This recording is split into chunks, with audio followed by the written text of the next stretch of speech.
सच्चिदानंद सदगुरु साईनाथ महाराज की जय। ओम साई राम। मित्रों, आज का ब्लॉग आप सभी हमारे साईं परिवार के लिए विशेष लाभकारी और कल्याणकारी है, क्योंकि आज के ब्लॉग में हम अपने साईं परिवार के लिए बहुत ही विशेष उपाय लेकर के आए हैं। जब आपके जीवन में निरंतर रूप से आपको असफलताएं मिल रही हो, जब आपके घर परिवार में वैचारिक तालमेल ना बन रहा हो, परिवार का एकता समरसता छिन्न भिन्न हो चुका हो, आपके युवा बच्चे बच्चियों को लगातार सफलताएं ना मिल पा रही हूं, क्योंकि वह बहुत एफर्ट करते हैं, बहुत एबल होते हुए भी उनको सफलताएं ना मिल पा रही हूं।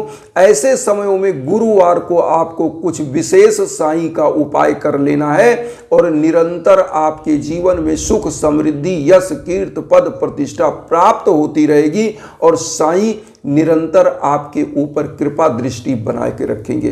करना क्या है, आपको गुरुवार के दिन नहा धो करके पीला स्वच्छ वस्त्र धारण करिएगा। जिस प्रकार से ये पीला वस्त्र हमने धारण किया, इसी प्रकार से आप कोई पीला वस्त्र धारण कर ले। अगर नहीं पीला वस्त्र है तो पीला गमछा होता है, उसको आप अपने कंधे पर रख लें और उसके बाद साईं के सम्मुख आप क्या करिए, पीला पुष्प, घी का दीप, धूप बत्ती लेकर के और एक लोटा जल ले लीजिए, 5 लौंग ले लीजिएगा और उसके बाद जो पीला पुष्प लीजिएगा 11 पीला पुष्प लीजिएगा। 11 पीला पुष्प लेकर के आप बाबा को पीले आसन पर स्थापित करके खुद पीले आसन पर बैठ जाएं। एक मंत्र का जप करिएगा, ओम रिद्धि सिद्धिदाय नमः। ओम रिद्धि सिद्धिदाय नमः मंत्र का जप करिएगा। अगर आपके युवा बच्चे बच्चियों को रोजगार में सफलता नहीं मिल पा रही, मतलब जॉब नहीं मिल पा रहा है, या आपके घर परिवार में भीषण बाधाएं आ रही हैं, आर्थिक स्थिति डैमेज चल रही है, तो ऐसे समयों में गुरुवार को इस उपाय को करना है। इस उपाय को गुरुवार को चाहे तो आप सुबह कर सकते हैं, चाहे तो शाम को कर सकते हैं। अब आपको उपाय जब करना है, आपने ये सब ले लिया, तो 11 पुष्प जो आपने लिया है, इसको करने से पहले आपको क्या करना है, 11 पुष्प में सबसे पहले पीला चंदन, अष्टगंध का पीला चंदन कर दीजिए। साईं को पीला चंदन लगाइए, वही चंदन खुद को लगा लीजिए और उसके बाद साईं बाबा के सम्मुख घी का दीप प्रज्वलित करिए, धूप बत्ती प्रज्वलित करिए, वातावरण सुगंधित हो जाए। एक मंत्र जो हमने बताया ओम रिद्धि सिद्धिदाय नमः का एक माला आपको जप करना है। एक माला जप करिएगा। उसके बाद आपको क्या करना है, सबसे पहले पीला मिष्ठान्न का भोग लगाइए, पीला लड्डू ले लीजिए। उसके बाद आप पीला फल में केले का भोग बाबा को लगाइए। खिचड़ी का भी भोग लगा सकते हैं बिना लहसुन प्याज का। वैसे बहुत लोग पूछते हैं कि गुरुजी क्या लहसुन प्याज डाल देंगे तो दिक्कत हो, क्योंकि बाबा ने कहीं ऐसा नहीं कहा है कि मुझे लहसुन प्याज डाल करके भोग ना लगाएं, लेकिन ये तामसिक भोजन होता है, अगर इसका भोग ना लगाएं तो बहुत अच्छा है।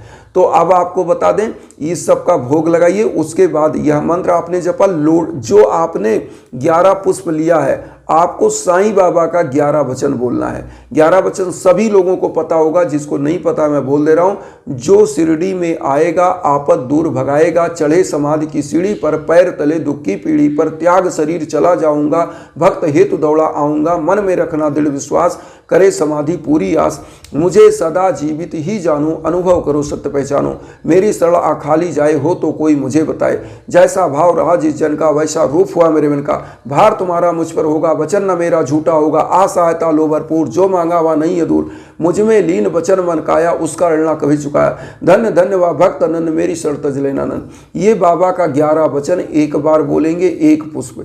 इसी प्रकार से 11 वचन 11 बार बोलिएगा, 11 पुष्प बाबा के श्री चरणों में रखिएगा।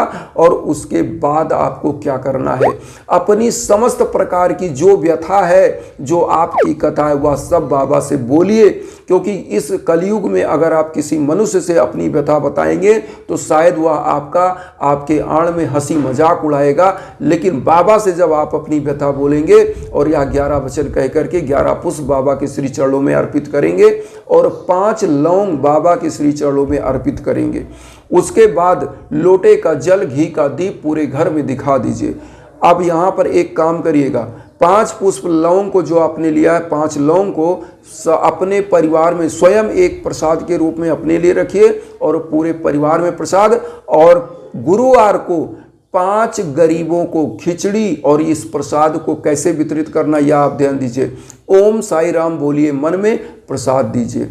और जब यह प्रसाद आप देंगे, इसको करना कितना गुरुवार, कम से कम 5 गुरुवार जरूर करिए। यह उपाय बहुत इजी है। इस मंत्र का एक माला जप जो हमने बताया, ओम रिद्धि सिद्धिदाय नमः, जो आपकी आर्थिक स्थिति को समृद्ध करता है, जो आपके घर परिवार की रोग दोष कलेश विकार को दूर करता है।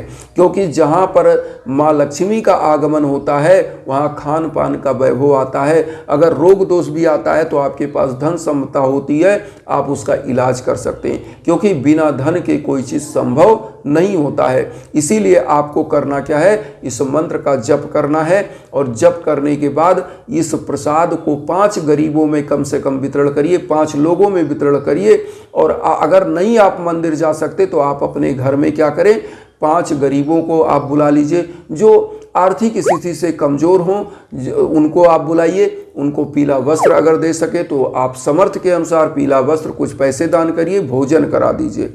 ऐसी मान्यता है, साईं बाबा अपने जीवन काल में जो भी मांगते थे, 5 घर वह भिक्षाटन करते थे एक दिन में, और जो मांग कर लाते थे उसको भी खिचड़ी बनाकर लोगों को, गरीबों में बांट देते थे। तो बाबा के बताए रास्ते पर अगर आप चलते हैं और उनके सद्मार्ग पर चलते हैं तो निश्चित रूप से आपका जीवन कल्याणमय हो जाता है। आपको हर क्षेत्र में सफलता मिलती ही मिलती है। ये हो गया। और यहाँ पर एक चीज़ और बता दें, गुरुवार को आप कोशिश करें, बहुत सारी ऐसी माताएं बहनें हैं जो गलती ये करती है, गुरुवार को बाल धुलती हैं। गुरुवार को कहा जाता है कि केस धुलने से, चूंकि माँ वैभव लक्ष्मी के रूप हैं महिलाएं, तो उनको केस नहीं धुलना चाहिए इस दिन। कपड़े वगैरह जैसे नहीं धुलने चाहिए इस तरह से, या नमक डाल के बहुत लोग पोछा लगाते हैं, तो घरों में पोछा इस तरह से नहीं लगाना चाहिए। नॉर्मल पोछा लगाइए, लेकिन नमक डाल के इस तरह का पोछा नहीं लगाना चाहिए। क्योंकि गुरु पर नकारात्मक प्रभाव जाता है, और गुरु तत्व जब कमजोर हो जाता है तो निश्चित रूप से आपकी शादी ब्याह में दिक्कत, आपकी जॉब में दिक्कत। इसीलिए गुरु तत्व को मजबूत करने के लिए ही आज हम उपाय बताए हैं। गुरु तत्व मजबूत तभी होता है जब गुरु के सानिध्य में जाकर के आप अपने मन की बात उनसे कहते हैं और उनके लिए श्रद्धापूर्वक आप पूजा पाठ करते हैं या करवाते हैं, तो निश्चित रूप से आपका कल्याण होने लगता है। इसी प्रकार से एक चीज़ हम और आपसे कहते हैं कि अगर जीवन में भीषणतम बाधाएं हैं, आपके युवा बच्चे बच्चियां हैं जो सफल नहीं हो पा रहे हैं, तो आपको क्या करना चाहिए। आपको यज्ञ याजन हवन के लिए हमारा इंस्टाग्राम का लिंक वीडियो के बीच बीच में है। अगर आपके जीवन में किसी प्रकार की भीषण बाधाएं चल रही हैं, चाहे रोजगार से संबंधित, चाहे दाम्पत्य जीवन से संबंधित कोई दिक्कत चल रही है, या नौबत तलाक तक आ गई, तो भी आपको इस पूजा को जरूर कराना चाहिए। बहुत सारे ऐसे परिवार हैं जिनकी शादी ब्याह में दिक्कतें हैं, शादी ब्याह बनते बनते और कट जा रहा है, तो वो भी दिक्कत शांत होती है, क्योंकि उनके लिए सौभाग्यवर्धन का उपाय हो जाता है। तो जब आपके नाम गोत्र पर संकल्प हो करके कोई भी यज्ञ याजन हवन होता है, मंत्र जप होता है, तो आप विश्व के कोने कोने में कहीं हो, आप तक वह ऊर्जा पहुंचती है और आपका जीवन सुखमय बन जाता है, आपका जीवन कल्याणमय हो जाता है साईं की कृपा से।